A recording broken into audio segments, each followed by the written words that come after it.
La producción en Estados Unidos había aumentado sistemáticamente debido a la creación de dos sistemas importantísimos que fomentaron la producción, el nivel de producción en Estados Unidos. No solamente fue el hecho de que se endeudaran los países europeos, sino que en Estados Unidos, de forma interna, crearon sistemas para mejorar la productividad.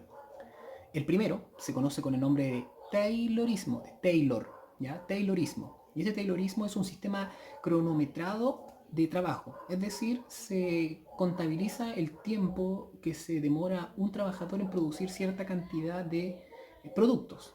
¿Ya? Por lo tanto, al final del día, el dueño de la empresa sabe cuánto debería producir la empresa por completo, contabilizando la cantidad de trabajadores versus la cantidad de producción eh, que debe hacer cada uno.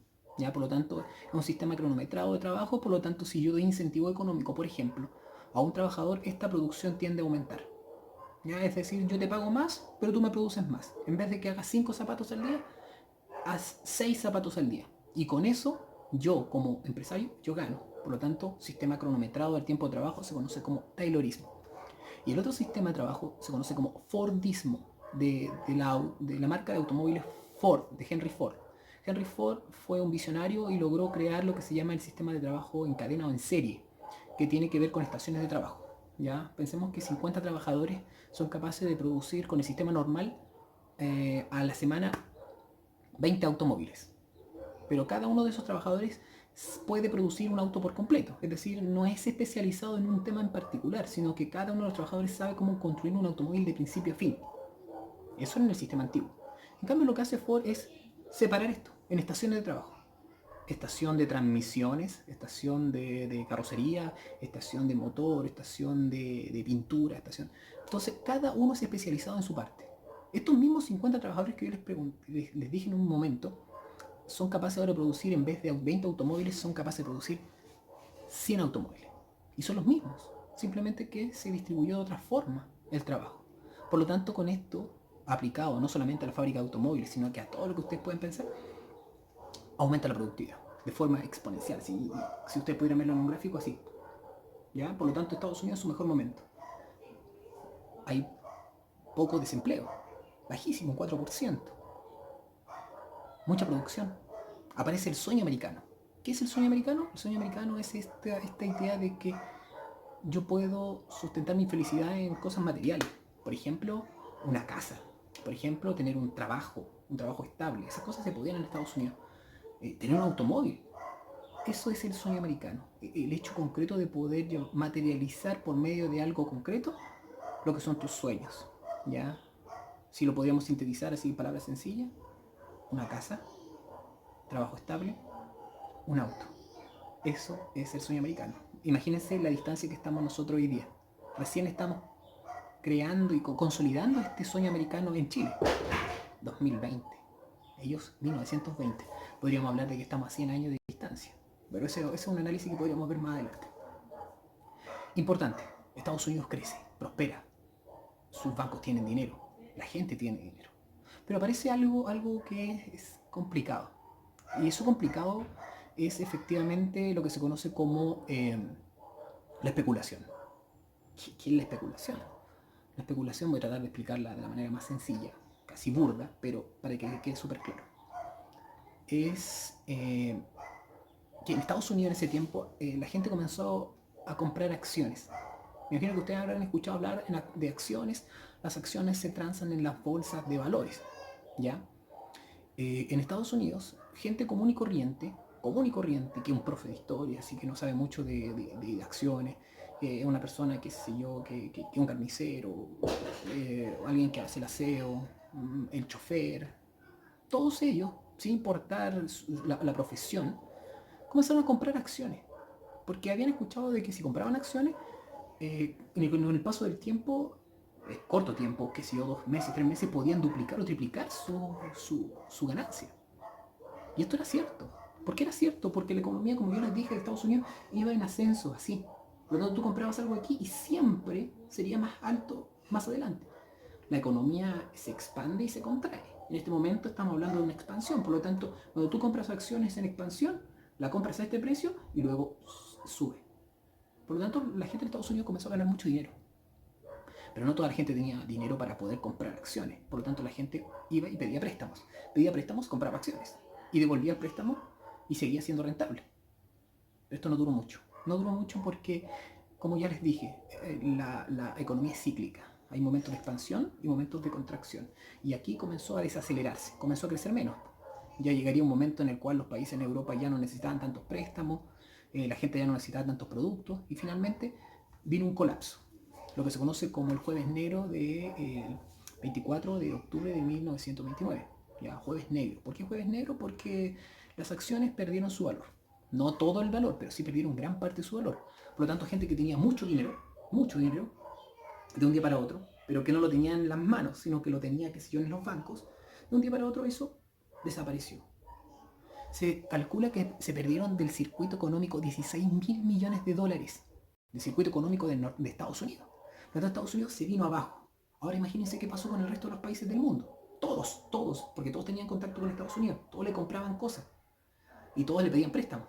Cuando Estados Unidos se viene abajo, todos los países del mundo se vienen abajo. El único país que no se vino abajo porque tiene un modelo distinto es la Unión Soviética. La Unión Soviética porque tiene un sistema socialista. ¿Ya? Pero eso lo vamos a ver más adelante. Ahora lo que nos interesa es que Estados Unidos, como el centro motor de la economía, se va abajo y todo el mundo se va abajo. Europa porque le debe dinero, porque le habían pedido préstamos. Y en el caso de América Latina, por ejemplo, es peor, porque América Latina le vende materias primas, como Chile. Chile vende salitre y Estados Unidos no quiere comprar más salitre, porque ya tiene exceso de productos. Si el gran problema de Estados Unidos no es que no existieran productos, sino que por el contrario, que no había dinero para comprar esos productos. Por lo tanto, los productos se comenzaron a echar a perder, ya en bodegas, guardados. Fue un remesón gigantesco a la economía, ¿ya? 16.000 millones de dólares. Eso es lo que se calcula que desapareció en 2 semanas. Quebraron una cantidad de bancos impresionante en Estados Unidos. Se calcula que más de 2.000 bancos quebraron, porque no tenían dinero para pagar. La gente obviamente cuando vio que vino la crisis dijo, bueno, ¿qué hago? Voy a buscar mi plata. Fueron a buscar su plata y no había plata, ¿ya? De eso se trata este periodo que va desde 1919 aproximadamente hasta 1929. 1929 es un crack, así se conoce como crack, como quiebre. ¿Por qué? Porque la economía capitalista que Estados Unidos tenía y el mundo tenía, se quebró. Crack. ¿Ya? Eso es 1929. Por lo tanto, tenemos que tener eso claro. 1929 es un hecho fundamental que nos va a permitir entender la Segunda Guerra Mundial.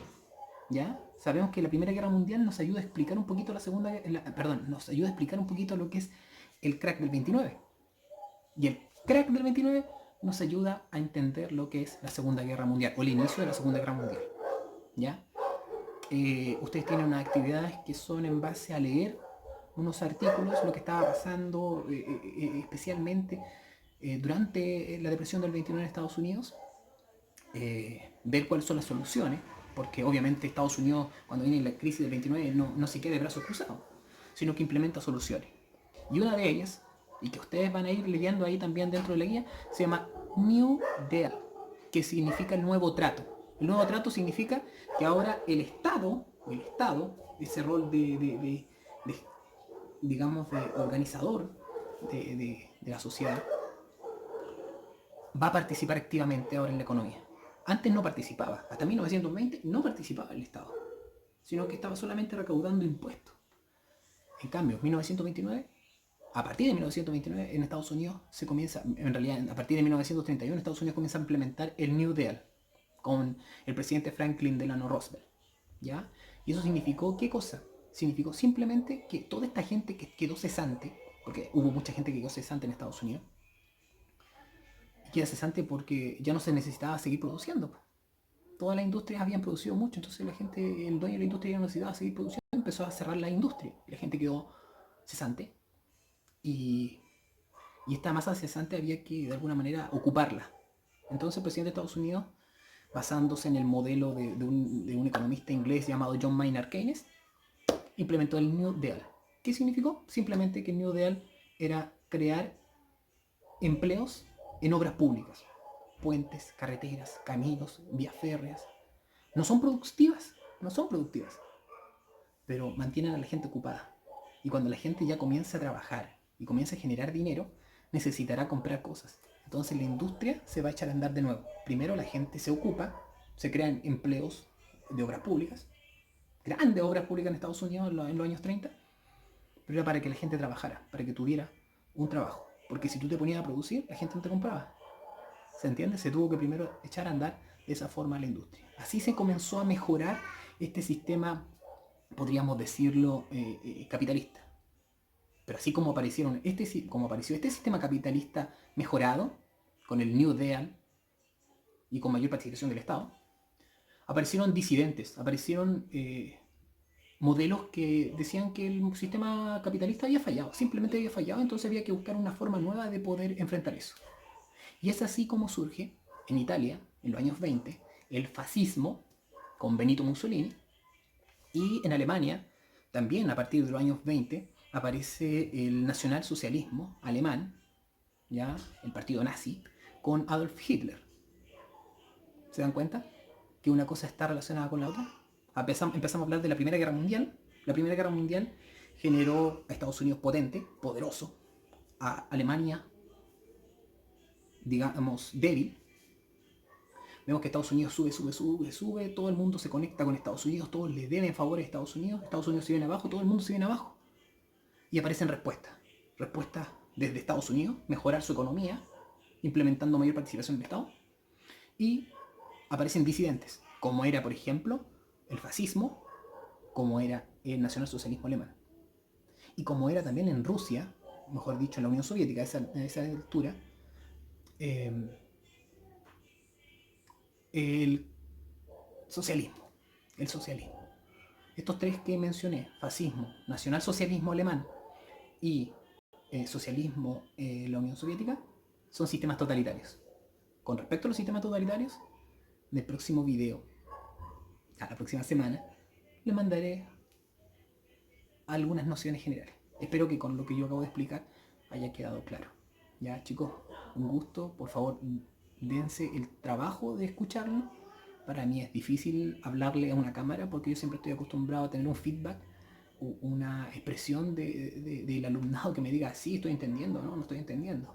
Profe, no me queda claro esto. Espero que con este video les quede claro, ¿ya? Y sigan en cuarentena. Que estén bien, chicos. Pásenlo bien, estudien y esto nos tocó a todos vivir. Así que pongámosle el pecho a las balas y vamos para adelante.